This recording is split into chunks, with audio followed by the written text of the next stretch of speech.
All right, Sherry, tonight we're airing your special investigation on a rare cancer found in some people down in Auburn. Yeah, Jim, people have been seeing these promos. The cancer is uveal melanoma. I've talked to a lot of you today. It typically affects 5 people in a million. And so I've got this demonstration to kind of show why this case stands out. Consider this 1 million people. Okay. And this is a smaller concentrated group like in Auburn. So I'm going to put 5 drops. This is the 5 cancer patients.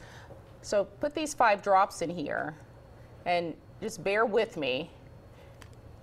5 in a million, and I'll just show this to the camera. You can't really see if you see the bottom of this. Right. It doesn't really stand out. Not yet. So let me put 5 in a smaller, more concentrated community, like what we're seeing in Auburn.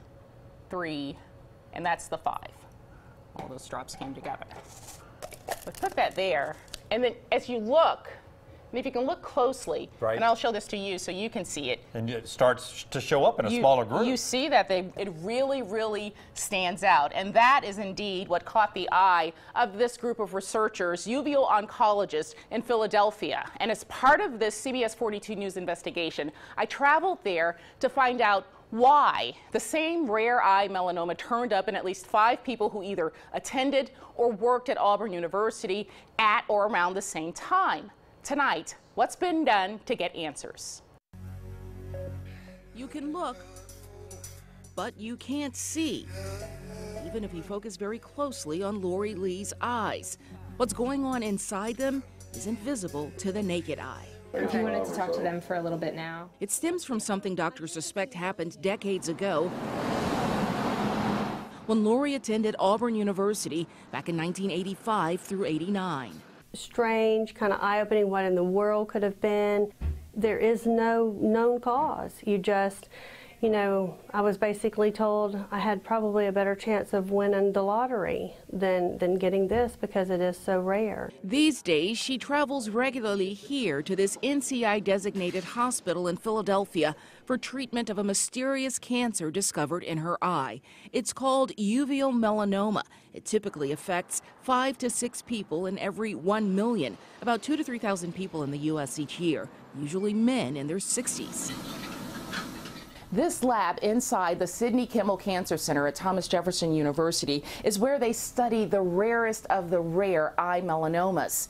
5 cases from the Auburn community got their attention. I made it a habit really of asking, especially my new patients, especially my new young women patients, just casually, do you know anyone with this disease? Oncologist Dr. Marlana Orloff started that practice after their investigation in Huntersville, North Carolina, found more than 20 women within a 15-mile radius who were diagnosed with the same rare cancer that Lori is living with. Because it's a rare disease and you don't expect people to know someone. But someone did in our state. We did have someone down in Alabama who actually mentioned, oh yeah, actually 2 girls that I went to college with were also diagnosed with this rare cancer.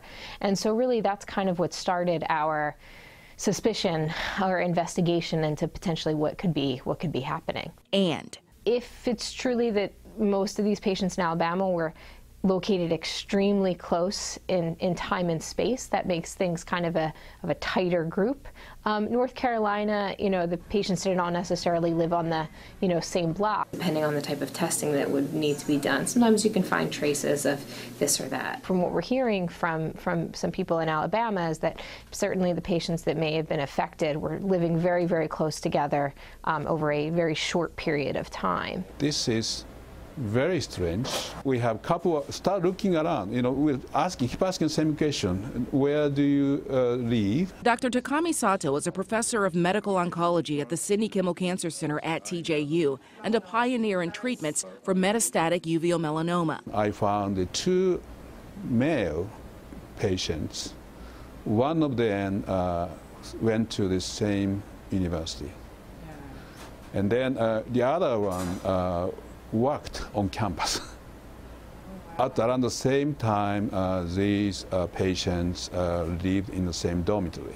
One of those males is believed to be Mark McWilliams. His widow, Susan Roberts McWilliams, first informed CBS 42 of the suspicious occurrence of this rare cancer in Auburn during our CBS 42 Local War on Cancer special report in 2017. So that's 5. Yeah.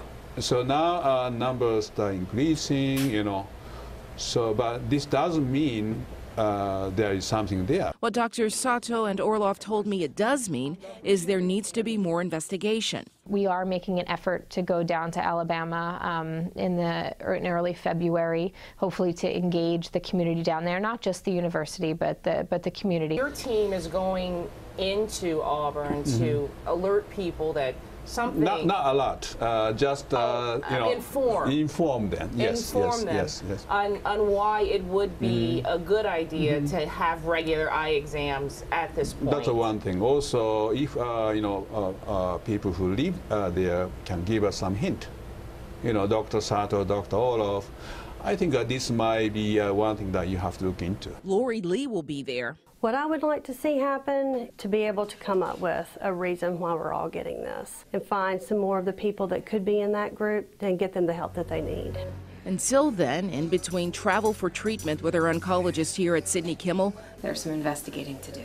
this wife and mother is doing what she can and appreciating all that she can, including her alma mater and her creator. The sky may be a little bluer and a little oranger sometimes. Until there's a cure.